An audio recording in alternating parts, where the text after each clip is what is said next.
Tous nous faisons face à des batailles spirituelles, et si nous voulons réussir dans cette guerre contre l'ennemi, nous devons savoir ce qu'il peut faire et ce qu'il ne peut pas faire. C'est pourquoi, dans la vidéo d'aujourd'hui, je vais vous montrer 5 choses que Satan ne peut pas faire, selon la Bible. À la fin, vous aurez la certitude que, si vous restez fermes avec Dieu, le diable ne pourra ni vous renverser, ni vous détruire. Ok, je sais que les gens parlent beaucoup du pouvoir de l'ennemi, et cela donne l'impression qu'il a plus de pouvoir que Jésus. Bien sûr, il est puissant, mais son pouvoir est limité, car Dieu est en contrôle, et le diable ne peut faire que ce que le Seigneur permet. Alors, soyez très attentifs au message d'aujourd'hui, car cela fera une grande différence dans les batailles spirituelles auxquelles vous faites face chaque jour. Et avant de commencer, je vous demande de laisser votre like, de vous abonner à ma chaîne et d'activer la cloche, car tous les jours je veux vous aider dans votre cheminement avec Dieu. Amen. Alors, allons-y. La première chose, Satan ne peut pas te tenter sans la permission de Dieu. Je veux lire avec vous un passage très connu qui se trouve dans Matthieu, chapitre 4. Il dit ainsi: « Alors Jésus fut emmené par l'Esprit dans le désert, pour être tenté par le diable. Après avoir jeûné 40 jours et 40 nuits, il eut faim. Le tentateur, s'étant approché, lui dit: « Si tu es fils de Dieu, ordonne que ces pierres deviennent des pains. » Jésus est allé dans le désert pour passer du temps seul avec son Père et se préparer à ses 3 ans et demi de ministère. Et à la fin des 40 jours de jeûne, qui apparaît pour le tenter? Satan. Le diable voulait que Jésus satisfasse sa faim, qui était un désir naturel de la chair à ce moment-là. Et il lui a dit de transformer les pierres en pain. Mais le Christ a résisté, parce qu'il savait que cette décision montrerait qu'il ne faisait pas confiance au Père. Et de la même manière, aujourd'hui, il continue de nous tenter. Mais comme je l'ai dit, il ne peut le faire que si Dieu le permet. Et Dieu ne le permet que s'il sait que nous pouvons résister. Voyons ce que dit la Bible. Aucune tentation ne vous est survenue qui n'ait été humaine, et Dieu, qui est fidèle, ne permettra pas que vous soyez tentés au-delà de vos forces. Mais avec la tentation, il préparera aussi le moyen d'en sortir, afin que vous puissiez la supporter. La deuxième chose est que Satan ne peut pas lire vos pensées. Une erreur très courante que les chrétiens ont tendance à faire est de penser que le diable a le pouvoir de lire nos pensées et de découvrir ce que nous avons dans l'esprit. Et à cause de cela, beaucoup vivent dans la peur et peuvent même sombrer dans la dépression. Mais sachez quelque chose, aussi observateur et attentif que puisse être l'ennemi, il ne peut pas lire nos pensées.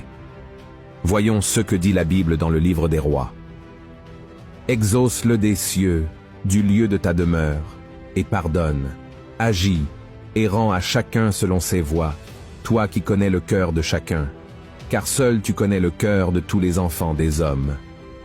Dieu seul sait ce qui se passe dans l'esprit humain. Il connaît chacune de nos pensées, même les plus intimes. Et quand Jésus était ici sur terre, nous pouvons le voir dans plusieurs passages où Jésus lisait les pensées des gens. C'est pourquoi il connaissait leurs intentions. C'est vrai, il savait que Judas était le disciple qui le trahirait par un baiser. Et même aujourd'hui, Jésus continue à scruter les pensées et les désirs de notre cœur. Le fait que le diable ne puisse pas lire nos pensées ne signifie pas que nous devrions rester tranquilles. L'ennemi étudie le comportement humain depuis qu'Adam et Ève ont été créés, et il sait très bien comment chacun de nous a tendance à agir face aux situations. Il connaît notre nature pécheresse et peut donc prévoir si nous sommes sur le point de tomber dans la tentation ou de faire des choix incorrects. C'est pourquoi la Bible dit qu'il est comme un lion qui rôde autour de nous, cherchant qui dévorer. Alors, soyez très attentifs, d'accord?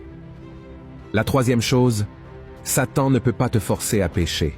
Une autre chose que Satan ne peut pas faire, c'est nous forcer à commettre un péché. Voyons ce que dit la Bible dans Jacques, chapitre 4. Que personne, lorsqu'il est tenté, ne dise « C'est Dieu qui me tente », car Dieu ne peut être tenté par le mal, et il ne tente lui-même personne. Mais chacun est tenté quand il est attiré et amorcé par sa propre convoitise. Puis la convoitise, lorsqu'elle a conçu, infante les péchés. Et les péchés, étant consommés, produisent la mort. Cela montre que la tentation surgit en raison de nos désirs pécheurs. Mais il est important de savoir que la tentation n'est pas un péché en soi. Le péché survient lorsque nous cédons à la tentation et faisons ce que Dieu désapprouve. Bien que Satan puisse influencer l'esprit et le cœur des personnes qui ne se sont pas totalement remises à Jésus, en tant que chrétiens vivant sous la grâce de Dieu, nous ne pouvons pas être forcés par l'ennemi à pécher. Alors, pourquoi continuons-nous à pécher en raison de nos propres faiblesses, désirs et de notre manque de recherche de Dieu comme nous le devrions? Jésus a déclaré que celui qui vit dans le péché devient esclave du péché. Par conséquent, nous devons être très prudents pour ne pas retourner à la vie que nous avions avant. D'accord? La quatrième chose que Satan ne peut pas faire est de vous faire souffrir sans la permission de Dieu. Vous vous souvenez de l'histoire de Job? La Bible raconte que Job était un homme intègre, craignant Dieu et se détournant du mal. Dieu lui-même a dit que Job était l'homme le plus pieux et le plus droit qui ait vécu sur terre en sa génération. Selon le texte biblique, un jour, il y eut une réunion dans les régions célestes, et les anges de Dieu se présentèrent devant le Seigneur. Au milieu d'eux se trouvait aussi Satan. Il prétendit avoir observé Job et demanda la permission de causer des souffrances dans sa vie, car il croyait que Job n'était fidèle à Dieu que parce qu'il était riche et béni. Alors, le Seigneur permit à Satan de mettre Job à l'épreuve, pouvant affecter tout ce qu'il possédait, sauf sa vie. Avec la permission de Dieu, Job perdit tous ses troupeaux et ses serviteurs furent tués. De plus, ses fils, qui étaient réunis chez le frère cadet, périrent lorsque le vent renversa la maison sur eux. Malgré tout, Job est resté ferme jusqu'à la fin, et Dieu a restauré tout ce qu'il avait perdu et l'a béni doublement. Cependant, le plus important est de comprendre que l'ennemi ne peut pas nous causer de douleur et de souffrance sans la permission de Dieu.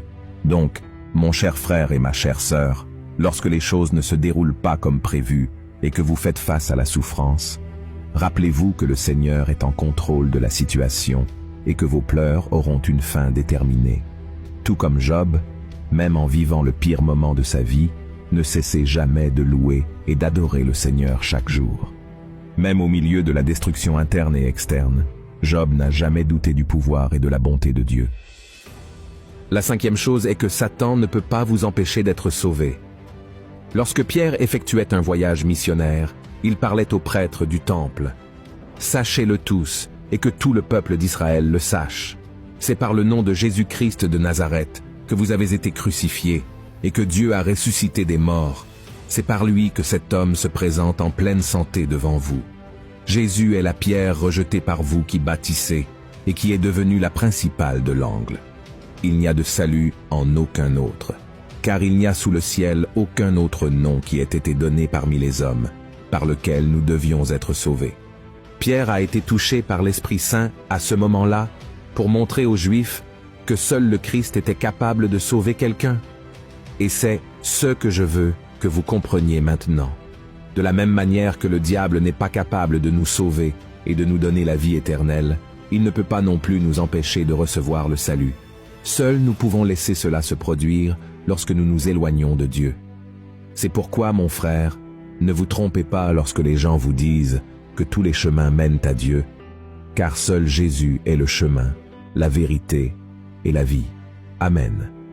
Alors je veux que vous sachiez que, même si vous traversez une période difficile et que le diable souffle des mensonges dans votre esprit en disant que Dieu n'existe pas ou qu'il ne se soucie pas de vous, ne perdez pas votre foi dans le Seigneur, car il est le seul qui ne vous abandonnera jamais et il a déjà prouvé son grand amour en envoyant Jésus mourir sur la croix à votre place. Même si Satan a du pouvoir sur la terre et peut faire des choses terribles contre l'humanité, il est totalement limité et ne peut pas toucher ceux qui sont nés de Dieu, car le Seigneur les protège. Alors, mon cher frère, restez fort dans les voies du Seigneur, obéissez à sa parole et priez chaque jour. Ainsi, l'ennemi n'aura jamais de pouvoir sur votre vie. Amen. Si vous avez aimé ce message, je vous demande de le partager avec vos amis et votre famille, et je vous attends dans la prochaine vidéo. Que Dieu vous bénisse.